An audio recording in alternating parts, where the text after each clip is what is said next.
우리를 깜짝 놀라게 한 소식이 있었습니다. 지난 태극기 집회에서 성원을 보낸 2만여 명의 시민들의 계좌를 경찰이 들여다보았다는 사실입니다. 자신들의 정치 성향은 물론이고 금융정보, 금융거래 내역을 국가가, 정부가 들여다볼 수 있었다라는 사실에 금융정보를 확인했다는 통지서를 받은 시민들은 정말 깜짝 놀라지 않을 수 없었습니다. 여기서 더욱 놀라운 사실은 같은 혐의를 받고 있던 지난 촛불 집회 모금에 대해서는 이 정부가 어떤 입장을 보였는가 하는 점입니다. 불법 모금 혐의라는 똑같은 사안을 두고 촛불 집회 모금에 대한 고발에 대해서는 검찰은 증거 불충분으로 무혐의, 종결 처리를 했습니다. 그런데 같은 혐의를 두고 태극기 집회에 후원금을 보낸 그런 시민들에 대해서는 서울지방경찰청이 적극 나서서 계좌까지 들여다본 것입니다. 시민들은 이제 문재인 정부 들어서 보수 성향, 우파 성향의 시민들에게는 그야말로 빅브라더가 모든 생활을 꼼꼼히 정말 속속들이 내려다보는 그런 세상이 된 것이 아니냐라는 그런 비판의 목소리가 쏟아져 나오고 있습니다. 이 정부는 자신들의 그런 슬로건에서 늘 공평과 정의를 말합니다. 평등을 이야기합니다. 그런데 그것의 가장 기본이 되어야 될 법의 적용, 법의 잣대가 내 편에는 한없이 관대하고 상대방에게는 한없이 가혹한 그런 것에 대해서 일말의 거리낌도 없습니다. 경찰이 과연 명명백백한 불법 모금 혐의에 대해서 밝히고자 그것만을 보고자 했는지, 그렇다면 촛불 집회에 대한 그런 고발에 대해서는 왜 그토록 검찰은 솜방망이 그런 물렁한 잣대를 적용했는지에 대해서 문재인 정부는 설명해야 합니다. 이제 공은 검찰에 넘어갔습니다. 검찰은 아마 딜레마에 빠졌을 것입니다. 자신들이 촛불 집회에 그토록 그 모금에 대해서 관대했듯이 그 잣대대로라면 태극기 집회의 모금에 대해서도 엄정하게 그것만을 처벌하겠다라고 과연 나설 수가 있을까요?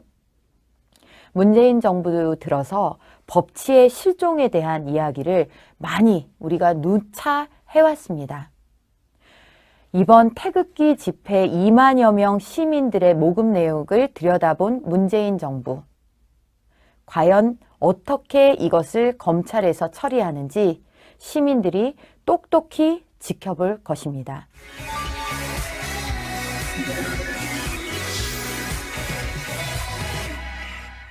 문재인 정부 교육 정책이 헛발질에 헛발질을 거듭하고 있습니다.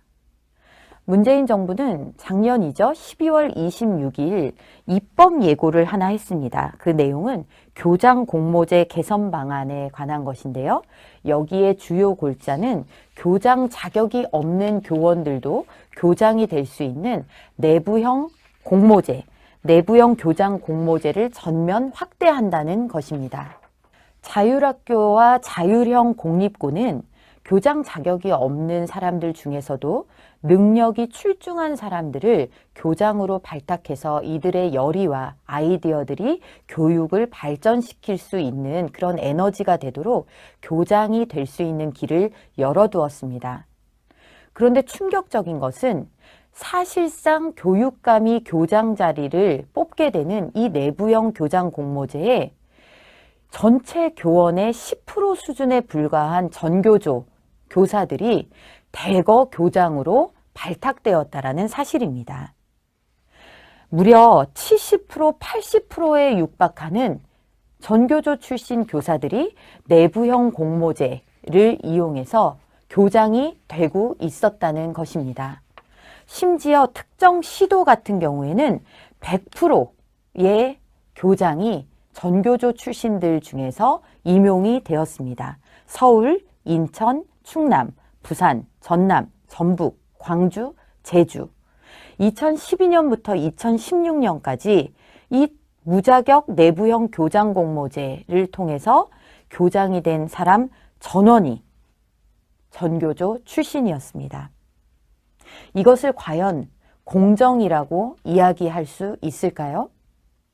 전교조 출신 혹은 친전교조 교육감들이 자신들과 코드가 맞는 전교조 출신 인사들을 초고속 승진시키기 위한 승진의 고속 엘리베이터를 태운 것이 아니라고 이야기할 수가 있을까요? 이런 문제점이 국정감사를 통해서 거듭 지적되었음에도 불구하고 오히려 문재인 정부 그리고 김상곤 교육부 장관은 이걸 100% 확대하겠다라는 그런 방침을 세운 것입니다.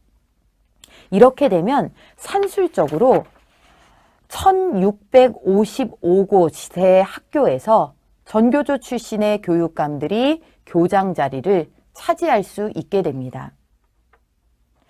일반적으로 교장 선생님이 되려면 20년 넘는 교육 경력에 교감 선생님을 반드시 거쳐야만 교장이 될 수가 있습니다. 이렇게 많은 교원들이 한 발 한 발 교육계에 헌신하고 노력하면서 가는 교장 선생님의 자리가 전교조를 위한 그런 초고속 승진의 자리로 쓰이고 있다는 현실, 그리고 이것을 뻔뻔스럽게 문재인 정부 들어서 100% 확대하겠다는 이 현실을 우리는 지금 목격하고 있는 것입니다. 문재인 정부의 네 사람 생기기 그리고 좌파 생태계 만들기는 꾸준히 진행되고 있습니다.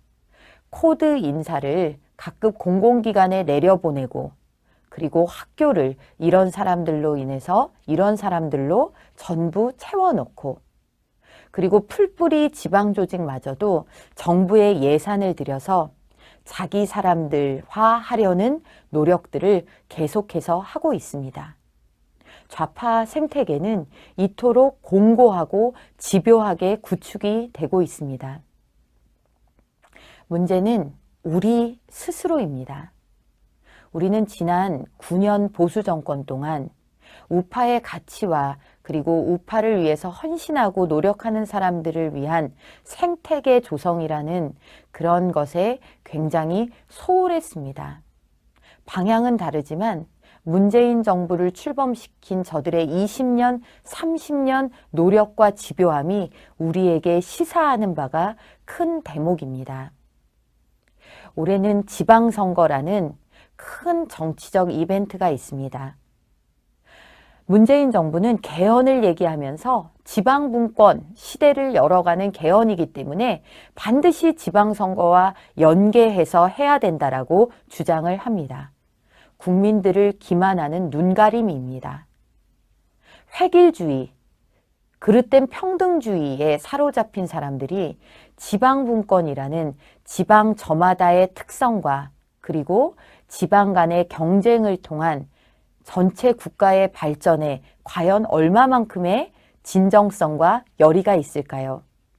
지방분권이 저 사람들이 임명한 자문위원들의 개헌안 초안에서 봤듯이 대한민국의 헌법에서 자유의 가치를 지우고 설익은 사회주의 정책들을 헌법에 대못을 박는 것으로 지방분권이 이루어질 수 있겠습니까?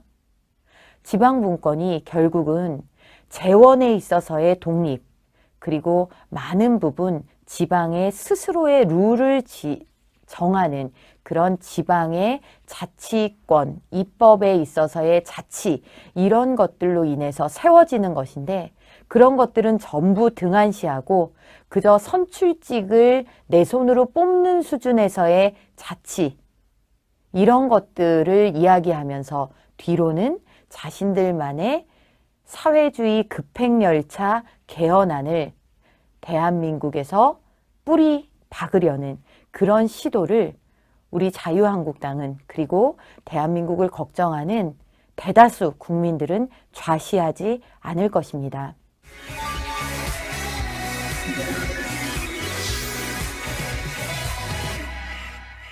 많은 논평들을 하다 보면 이 논평이 정말 논평할 거리가 너무 많아서 하루에도 수십 건이라도 논평을 내야 되는 그런 상황에 직면하게 됩니다.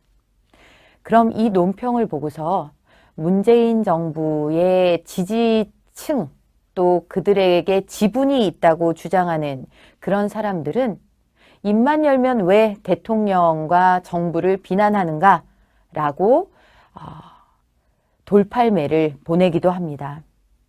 그러나 문재인 정부가 정말 최소한의 양식과 그리고 자신을 뽑지 않은 국민들을 의식한 정책을 펼친다면, 그리고 상식에 입각한 그런 템포와 방향을 보여준다면 아마 자유한국당의 브리핑룸도 지금처럼 바쁘지는 않을 것입니다. 이제 거리의 광고판에 문재인 대통령의 생일을 축하하는 광고까지도 등장한다고 합니다. 자발적으로 모인 시민들, 문재인 대통령을 좋아하고 지지하는 자발적인 시민들의 성원에 의한 것이다 라고 이야기를 한다고 합니다. 글쎄요, 과연 그럴까요? 과한 것, 지나침은 모자람만 못하다라고 했습니다. 작용은 반드시 그에 상응하는 반작용을 불러일으킨다고 했습니다. 41%의 지지를 받아서 당선된 문재인 대통령.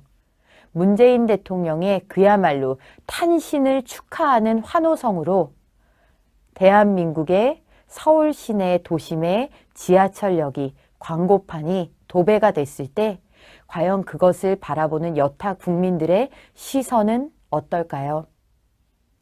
전체주의 사회의 끔찍함을 경고했던 조지 오웰의 1984를 다시 꺼내어 읽는 국민들이 많다라고 합니다.